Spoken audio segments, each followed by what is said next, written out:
Hey, welcome back to Mike's Diabetes World. Okay, let's take a look here. Current blood sugar hasn't changed much. Is at 7, fully calibrated. I have 0.2 of a liter of insulin active in my system. I've had pretty well no more corrections given since I'd say about 5:30 this morning. Still hovering around 7 and a pretty stable night. But we already knew that, didn't we? If you watched yesterday's. It seems to be very close. I don't know why. Maybe because I'm doing 2 videos in one day. But we'll see. Okay. Time and range, 74%. Today we're working on this 26. I don't want to have another 26% day above 10. I really notice now that being at 10 isn't really that great. And the feeling here is, well, 10's better than 2. Okay, maybe it is, but I don't feel that great at 10. I'm cloudy. I'm not really that super. 74% in range is acceptable. But that's the bare minimum. You should always strive for better. 8.3 average sugar. Hopefully we'll get that down a bit. And I don't know why I went high yesterday, but I think I have to change my site today anyway, so we'll see. Okay, so today, what do we want to discuss today? Technology and type 1 diabetes. Stay tuned. We'll be right back.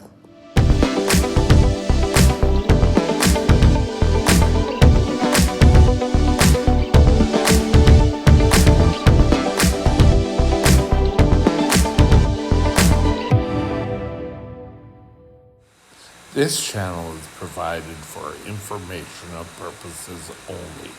Contact your physician for any diagnostic or treatment plan. There is so much technology tied in with diabetes. You have pumps, you have glucometers, you have pens smart pens, I believe they're called now. There's so much technology, but it's not going to do you any good unless, number one, you utilize them. I fought for my right to have sensors. At the time, the province of British Columbia did not approve sensors with the pumps. You could buy the pumps. The province had a program where you could get pumps, but they wouldn't supply the sensors. They were an accessory. So I fought to utilize the sensors. And every week, I put a new sensor in. I monitor everything on my phone. You've seen this. So I know what my blood sugar, good or bad, I know what my blood sugar is. We have the pump that gives you the information it collects on your dosing, your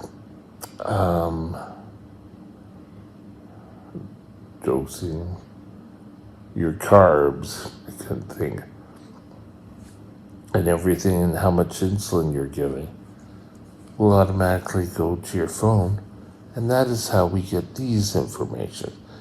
This information does no good unless you utilize it. And how do you utilize it? This here gives 24 hours. So if you wait 24 hours, the numbers could change and you could have a good, but that doesn't really tell you how you're doing long term. The system I use, the Medtronic system, has a program called CareLink. If you're using the Omnipod or with Dexcom or just the Dexcom, they will have a program that will give you all the information as well. I am getting tighter control now than I have for years. Shots was a complete mess, so we started using the technology. And I'll tell you a story here. I got the technology accepted, and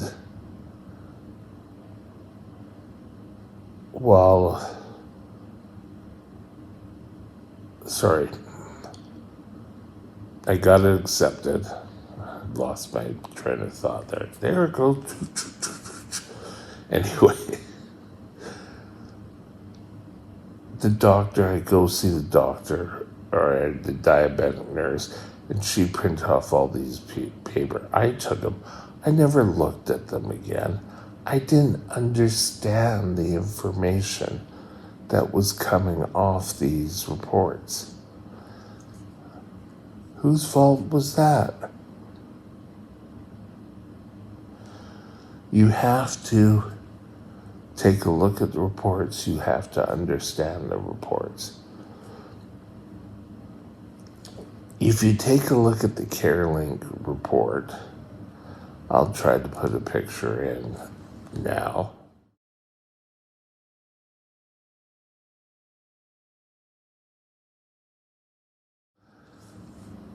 It shows many different. You've got the top part that has different graphs, and all the graphs are kind of overlaid. So you just have to find the line that pertains to what you're looking for. It gives you these numbers, but for 2 week, a month period on how well of a control you are getting. Right now, I have mine set on 2 weeks. Every 2 weeks, we take a look at it. Right now, I'm doing quite well with my diabetes. I've had a few lows here and there, but I feel better. And that is important. I could drop because I don't have the sensation of feeling lows. And there are people out there who, if they treat their blood sugars and maybe increase the blood sugar, that they can start feeling the body more and more. Like they can feel, if they go low, they get the sensation back. So far, that has not worked for me. But this allows me to see, and I'll occasionally take a look at it. If I pull my phone out to do a call, I'll check my blood sugar. If I'm starting to go low, I'll say, hey, maybe I should get something to eat or drink. Or maybe I should tell the nurse, or many views. Keeping your blood sugars in line is the goal for all of us. So, why do we need all this technology? Well, technology is able to give us sort of like a view of how our care is going. For years, we would go on our merry way, and every 3 months you'd have to go and get blood work, and you'd have to get a hemoglobin A1C, and that will tell the doctor how well you're doing. But you couldn't really correct issues you were having. And did you really need to correct the issues you were having? I don't think you really need to. You can get people that are micromanaging every 2 seconds. I don't feel I do that. I'll take a look and say, okay. If I'm a little high and I'm out about doing things, I wouldn't worry. But if I was at home and high, I may say, okay, we have to do this.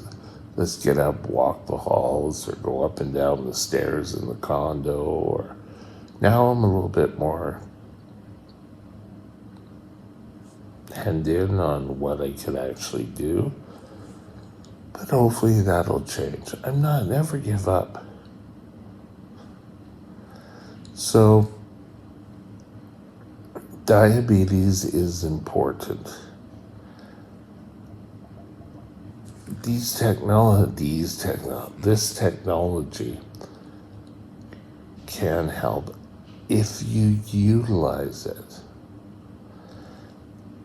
And I'm lucky in the province of British Columbia in Canada where I live. The provincial government supplements all my supplies, and I'm lucky and I'm thankful every day.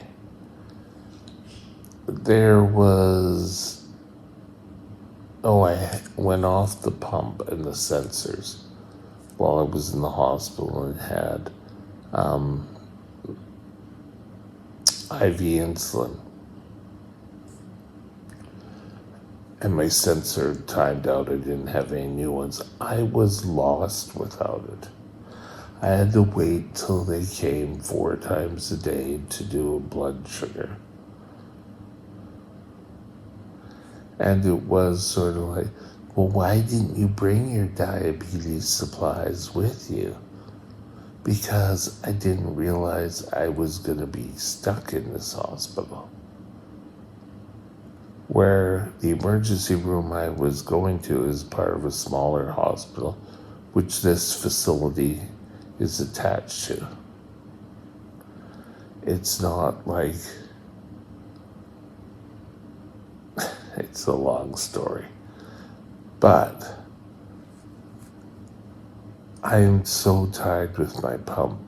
Having the information available when you need it is awesome.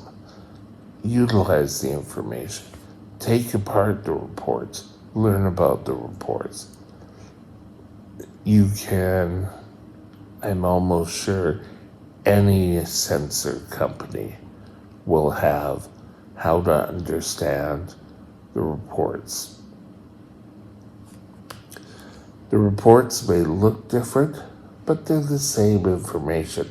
I took a look at the Dexcom report versus Medtronic. Same information, they may call things different, I guess, proprietary information. But all the information's there. You have to learn and understand that information. If you don't, you're going to end up having issues over issues. And you're just going to be sitting there waiting for your doctor to interpret it. I was like that until recently when I finally learned how to read it. Now I understand what to look for. And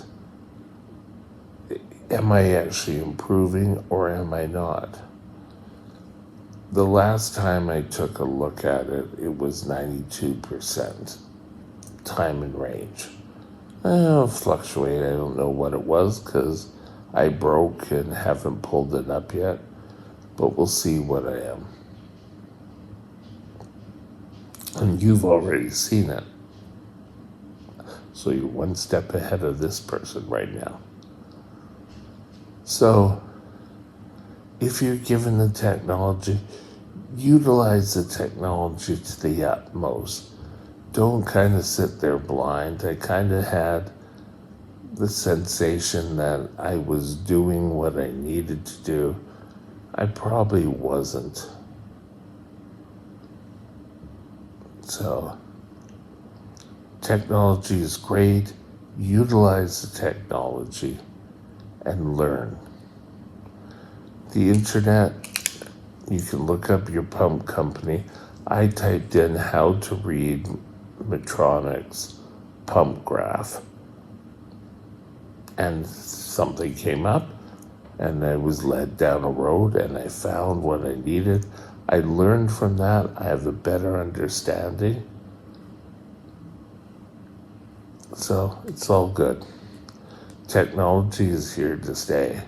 So if you're able to understand and able to utilize it, go for it. And with that, have a super day, and we'll talk later. Bye now. My email is mikesdiabetesworld@gmail.com. mikesdiabetesworld@gmail.com.